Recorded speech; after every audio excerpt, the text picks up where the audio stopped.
Namaskarte. My name is Amisha Mangal, and my presentation today is based on Power and Control in George Orwell's 1984. George Orwell's 1984 speaks volumes concerning power and control within a totalitarian society and the extreme measures that those in authority are comfortable issuing to maintain such power and control. The Ministry of Truth in Oceania is tasked with rewriting history. This is so that INSOC, Oceania's political party, and Big Brother, the face of INSOC, can control the narrative of the past and maintain authority. Citizens who revolt against the party's distorted reality suffer utmost torture both physically and psychologically until brainwashed into accepting such reality. These individuals are then erased from all records and cease to exist in Oceania. The continuous revisions of history mirrors the present events of North Korea and the historic events of the USSR. The use of torture and complete erasure of citizens from society mirrors the present events of North Korea and the historic events of the Dirty War. Therefore, the aim of my presentation is to analyze the nature and effectiveness of two methods that INSOC uses to maintain hegemony over Oceania and to briefly link them to the present and historical events mentioned above. The two methods that will be analyzed are rewriting history and torture and brainwashing.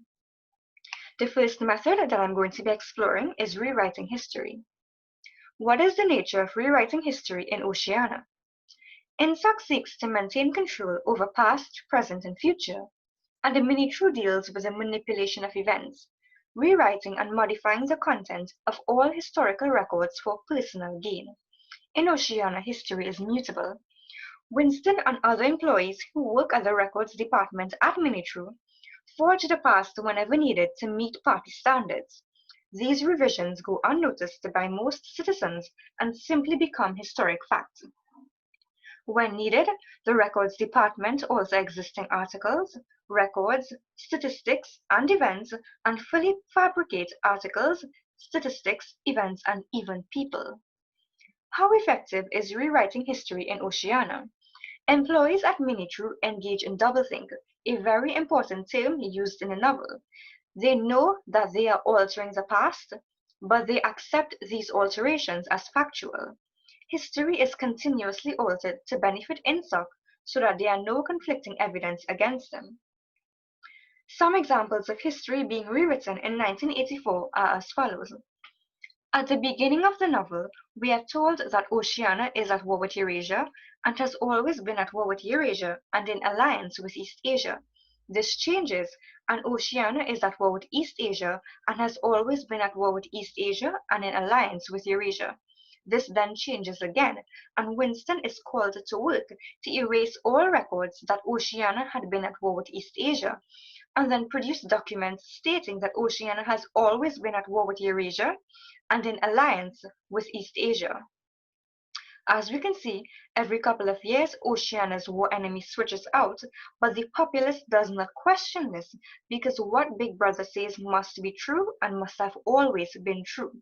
Therefore, rewriting history in Oceania is effective as those who challenge any inconsistencies do not have proof because all records are always being updated to match current truth. How can rewriting history be linked to present and historical events? In terms of present events, North Korean libraries are prohibited from stocking books older than 15 years, and they must be re-edited and reprinted every 5 years. Also, the majority of the population is denied internet access and are conditioned into believing lies. This is similar to 1984, since both governments are deemed always truthful and all contradicting news must be disregarded. In terms of historical events, I must speak about Joseph Stalin. History books were rewritten to give Joseph Stalin, dictator of the Union of Soviet Socialist Republics, a more prominent role in the revolution, and the government controlled the media and narrative. This is similar to 1984, where all records are rewritten to put Big Brother in the limelight, and INSOC controls all media and narrative. The second method I'm going to be exploring is torture and brainwashing. What is the nature of torture and brainwashing in Oceania? When citizens engage in thought crime, a very important term used in the novel, they are taken to the Ministry of Love to be tortured, brainwashed, and re-educated until they accept the views of INSOC and are reintegrated into society. After an unspecified amount of time, they are executed. When this happens, that person has been vaporized. All records of them cease to exist, and they are deemed unpersons, and those who knew the individual must engage in doublethink and forget of their existence.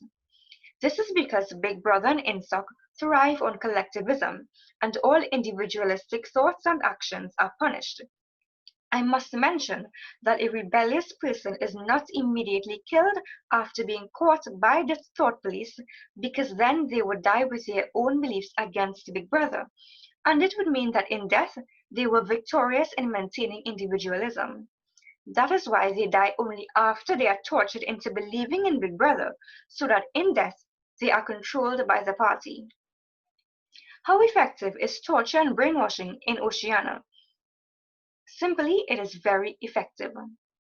Winston enters the Ministry of Love a self-aware individual, and as we know, the inner party member O'Brien oversees all of Winston's physical and psychological torture. This includes Winston being beaten by the guards, O'Brien shocking Winston at increasing levels, Winston being starved and accused of having a faulty memory, and O'Brien easily denouncing Winston's memories, evidence, and hope that one day Big Brother will fall, with the simple use of the slogan 2 plus 2 equals 5. The goal of physical and psychological torture is similar to tabula rasa, or blank slate. The party wants to empty Winston's mind so that it is a blank slate and refill it with a love for Big Brother only in order to eliminate his individualistic mindset. When Winston is taken in his final phase of re-education to the torture chamber known as Room 101, his worst fear is used against him. When O'Brien attaches the cage with rats to Winston's face, he screams, "Do it to Julia! Do it to Julia! Not me, Julia! I don't care what you do to her! Tear her face off! Strip her to the bones!" This betrayal of Julia by Winston completes his transformation, and he has been successfully broken down and built back up to party standards. He now loves Big Brother only and acts collectively in nature. How can torture and brainwashing be linked to present and historic events? In terms of present events, in North Korea there is a secret police force who torture potentially rebellious citizens. This can be compared to the thought police and the inner party members of 1984. In terms of historical events, I must speak about the Dirty War in Argentina, a 7-year campaign led by the Argentine government, responsible for the disappearance of innocent people and government opponents in the middle of the night. They were taken to secret government detention centers where they were tortured and eventually killed. The government then denied their existence.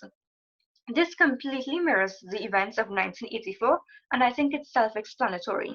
The only difference is that in the Dirty War, the families of the missing held the belief of their existence, whereas in 1984, doublethink is so powerful that a person ceases to exist.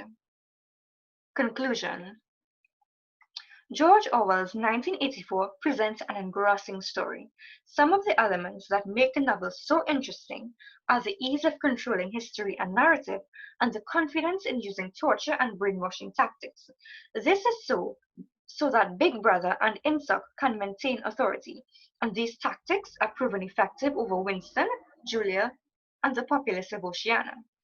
I cannot ignore, however, that these tactics mirror that of past events in history, like Joseph Stalin and the Soviet Union, and the Dirty War, and that these tactics also mirror current events in North Korea.